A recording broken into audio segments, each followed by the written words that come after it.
চিন্ময়কে কেন জামিন নয় জানতে চেয়ে হাইকোর্টের রুল। ক্যান্সারে আক্রান্ত শেখ হাসিনা ক্ষমতার আকাঙ্ক্ষা নেই যা জানা যাচ্ছে। জবাবদিহিতা নেই বলে গ্যাসের দাম বাড়াচ্ছে সরকার, বলছেন রিজভী। এবং সর্বশেষ জানাবো স্থানীয় সরকার সংস্কারে নাগরিক কমিটির পুনর্প্রস্তাবনা। দর্শক শুনছিলেন সংবাদ শিরোনাম, এখন বিস্তারিত। চিন্ময়কে কেন জামিন নয় জানতে চেয়ে হাইকোর্টের রুল।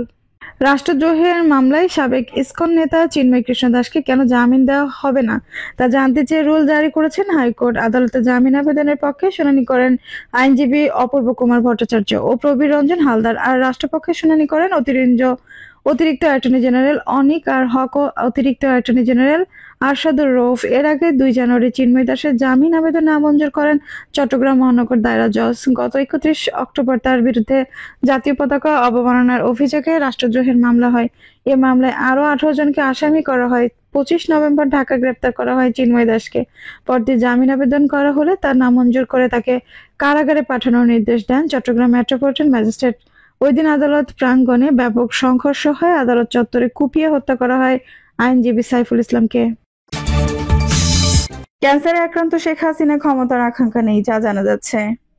গত 28 জানুয়ারি নিজেদের অফিসিয়াল ফেসবুক পেজ থেকে ফেব্রুয়ারি মাসে অন্তর্বর্তী সরকারের বিরুদ্ধে রাজনৈতিক কর্মসূচি 1-2 ঘোষণা করেছে আওয়ামী লীগ। ঘোষিত কর্মসূচি অনুযায়ী 1 ফেব্রুয়ারি থেকে 5 ফেব্রুয়ারি লিফলেট বা প্রচারপত্র বিলি, 6 ফেব্রুয়ারি প্রতিবাদ মিছিল ও সমাবেশ, 10 ফেব্রুয়ারি বিক্ষোভ মিছিল সমাবেশ, 16 ফেব্রুয়ারি অবরোধ কর্মসূচি, 18 ফেব্রুয়ারি দেশব্যাপী সকাল সন্ধ্যা সর্বাত্মক কঠোর হরতাল। এছাড়া বিজ্ঞপ্তিতে শেখ হাসিনাকে প্রধানমন্ত্রী হিসেবে উল্লেখ করেছে, তবে বিজ্ঞপ্তিটি দলটির সংশ্লিষ্ট কোনো নেতাকর্মীর পক্ষ থেকে তা উল্লেখ ছিল না। এই পরিপ্রেক্ষিতে সম্প্রতি শেখ হাসিনার বিবৃতি দাবিতে ফেব্রুয়ারিতে হরতাল ও আন্দোলনের গুজব বিষয়ক জরুরি বিজ্ঞপ্তি শীর্ষক শিরোনামে একটি বিবৃতির ছবি সামাজিক মাধ্যমে প্রচার করতে দেখা গেছে। বিবৃতির বলা হয়, প্রিয় দেশবাসী, আপনারা নিশ্চয়ই অবগত আছেন যে আমি শারীরিকভাবে অত্যন্ত অসুস্থ। প্রাণঘাতী ক্যান্সার আমাকে তিলে তিলে মৃত্যুর দিকে ঠেলে দিচ্ছে। এমত অবস্থায় আমার কোনো প্রকার ক্ষমতা বা রাজনৈতিক আশা আকাঙ্ক্ষা নেই। আমি আজ স্পষ্ট জানাচ্ছি যে বাংলাদেশ আওয়ামী লীগের ফেসবুক পেজ হ্যাক করে বিএনপি জামায়াতের লোকেরা বিভিন্ন উস্কানিমূলক প্রপাগান্ডা ছড়িয়ে আওয়ামী লীগের শান্তিপ্রিয় নেতাকর্মীদের হরতাল অবরোধ সহ জ্বালাও পোড়া কর্মসূচির দিকে চালিত করেছে, যা অত্যন্ত নিন্দনীয় ঘৃণা হোক। আজ আমি বারবার বলেছি, আমি এখন শান্তি চাই, পরকালে পথের জোগাড় করতে চাচ্ছি। আমি দ্ব্যর্থহীন ভাষায় বলতে চাই, আমি এখনো বাংলাদেশ আওয়ামী লীগের সভানেত্রী এবং আমি এসব সন্ত্রাস ও জ্বালাও পোড়াও কর্মসূচির সাথে আমার বা আমার দলের দূরতম সম্পর্কও নাই। এমত অবস্থায় দেশবাসীর প্রতি আহ্বান জানাই, সকল দুর্বৃত্ত আগুন সন্ত্রাসীদের বিরুদ্ধে গণপ্রতিরোধ গড়ে তুলুন এবং তাদের আইন শৃঙ্খলা রক্ষাকারী বাহিনীর হাতে তুলে দিন। জয় বাংলা, জয় বঙ্গবন্ধু। বাংলাদেশ চিরজীবী হোক এ বিষয়ে একটি প্রতিবেদন প্রকাশ করেছে বাংলাদেশের তথ্য যাচাইকারী প্রতিষ্ঠান ফ্যাক্ট চেক রিউমার স্ক্যানার জানায়, শেখ হাসিনার বিবৃতি দাবিতে ফেব্রুয়ারিতে হরতাল ও আন্দোলনের গুজব বিষয়ক জরুরি বিজ্ঞপ্তি শীর্ষক শিরোনামে প্রচারিত এই বিবৃতিটি আসল নয়। প্রকৃতপক্ষে শেখ হাসিনা এমন কোনো বিবৃতি দেননি। অনুসন্ধানের শুরুতে আওয়ামী লীগের অফিসিয়াল ফেসবুক পেজ পর্যবেক্ষণ করে শেখ হাসিনার বিবৃতি দাবিতে আলোচিত বিবৃতি সংক্রান্ত কোনো তথ্য খুঁজে পাওয়া যায়নি। পরবর্তীতে আলোচিত বিবৃতির ছবিটি পর্যবেক্ষণ করে এতে কিছু অসঙ্গতি পরিলক্ষিত হয়। বিবৃতির ছবিটিতে ভারতের জাতীয় প্রতীক হিন্দি ও বাংলার সংমিশ্রণ, শেখ হাসিনার নাম হিন্দি ও ইংরেজিতে থাকার মতো অসঙ্গতি দেখা যায়। শেখ হাসিনা কোনো বিবৃতি দিলে স্বাভাবিকভাবে তাতে এসব তথ্য থাকার কথা নয়।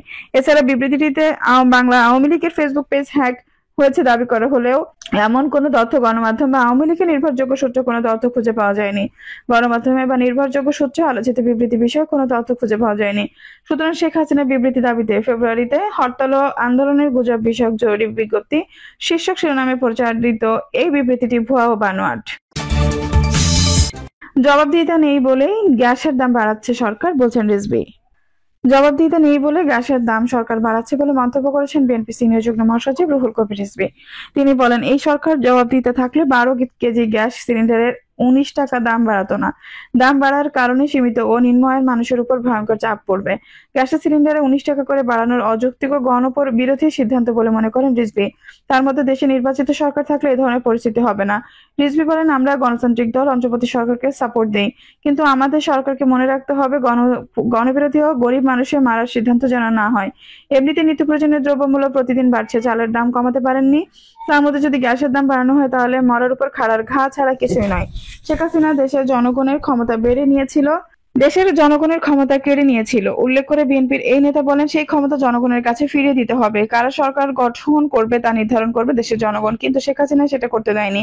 ছাত্র জনতা রক্তঝরা গণ আন্দোলনে সে ভয়ানক ফ্যাসিবাদ শেখ হাসিনা দেশ থেকে পালিয়ে গিয়েছে এবং দেশে গণতান্ত্রিক প্রতিষ্ঠা পরিবেশ সৃষ্টি হয়েছে। এই পরিবেশ নিশ্চিত করার জন্য অন্তর্বর্তীকালীন সরকার অনেক কিছু করার আছে। দেশের জনগণ গত 16-17 বছর ধরে ভোট কেন্দ্রে যেতে পারেনি, ভোট দিতে পারেনি। জনগণের চা অন্তর্বর্তী সরকার সেই পরিবেশটা তৈরি করবে, জনগণ যাতে ভোট কেন্দ্রে গিয়ে ভোট দিতে পারে। তিনি আরো বলেন, সংস্কারের নামে জনগণের চোখে ধোঁয়াশা সৃষ্টি করা যাবে না। বিএনপির পক্ষ থেকে বারবার বলা হচ্ছে, আপনারা সংস্কার করুন, কিন্তু সংস্কারের নামে গণতন্ত্রকে মজবুত করা, নির্বাচনের তারিখ ঠিক করতে হবে। অন্তর্বর্তী সরকার প্রথম এবং প্রধান দায়িত্ব হচ্ছে অবাধ সুষ্ঠু নির্বাচনের ব্যবস্থা করা। কারা সংগঠন কিংবা দল তৈরি করবে সে দায়িত্ব হচ্ছে সেই ব্যক্তির, এই দায়িত্ব প্রধান উপদেষ্টার নয়। স্থানীয় সরকার সংস্কারে নাগরিক কমিটির 15 প্রস্তাবনা। স্থানীয় সরকার সংস্কার কমিশনের কাছে 15 দফার সুপারিশ করেছে জাতীয় নাগরিক কমিটি। মঙ্গলবার 4 ফেব্রুয়ারি জাতীয় নাগরিক কমিটির 4 সদস্যের একটি প্রতিনিধি দল স্থানীয় সরকার সংস্কার কমিশনের সঙ্গে সাক্ষাৎ করে লিখিত সুপারিশ হস্তান্তর করে। জেলা সরকার বিরল ব্যবস্থা সংযোজন, মনোনয়ন বাণিজ্য ঠেকানোর লক্ষ্যে দলীয় প্রতীকে নির্বাচন ব্যবস্থা বাতিল সহ বেশ কিছু সুপারিশ করা হয়। এ সময় কমিশনের পক্ষে কমিশন প্রধান ডক্টর তোফায়েল আহমেদ লিখিত প্রস্তাব গ্রহণ করেন। জাতীয় নাগরিক কমিটির প্রতিনিধি দলে ছিলেন দলটির যুগ্ম আহ্বায়ক সারোয়ার তুষার, নির্বাহী সদস্য এবং আন্তর্জাতিক সম্পর্ক বিষয়ক সম্পাদক আলাদিন মোহাম্মদ, কেন্দ্রীয় সংগঠন এবং ক্রাইসিস রেসপন্স সেল সম্পাদক আলী নাসের খান এবং সহ মুখপাত্র তাহসিন রিয়াজ।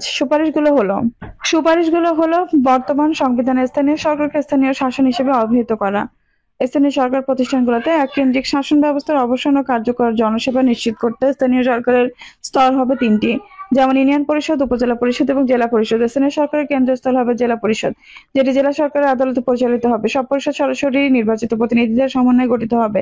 প্রত্যেক পরিষদের সভাপতি ও সভাপতি পরিষদের সদস্যদের দ্বারা নির্বাচিত হবেন।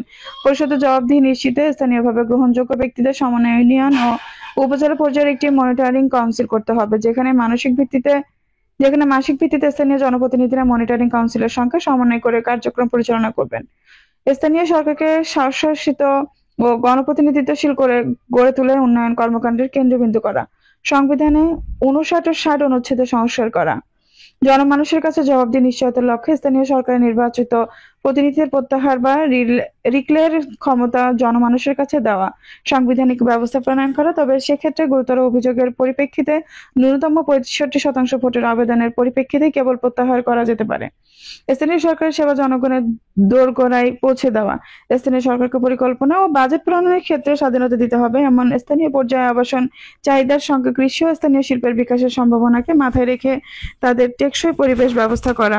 স্থানীয় সরকারের সব সেবা চতুর্থ শিল্প বিপ্লবের নীতির সঙ্গে সমন্বয় করে ডিজিটাইজ করা। প্রতিটি অঞ্চলে কর্মসংস্থানের প্রকৃত চিত্র তুলে ধরে কারিগরি দক্ষতা বৃদ্ধির লক্ষ্যে স্থানীয় সরকার যাতে কাজ করতে পারে এবং বিদেশি নিয়োগদাতাকে কর্মীর জোগাড় দোরগোড়ায় নিয়ে যেতে পারে তার ব্যবস্থা করা। দর্শক, এই ছিল এখনকার সর্বশেষ সংবাদ। নিউজটি ভালো লাগলে অবশ্যই একটা লাইক দিন, কমেন্টে আপনার মূল্যবান মতামত জানান। সবসময় আমাদের পাশে থাকতে সাবস্ক্রাইব করে বেল বাটনটি অন করে রাখুন। ধন্যবাদ।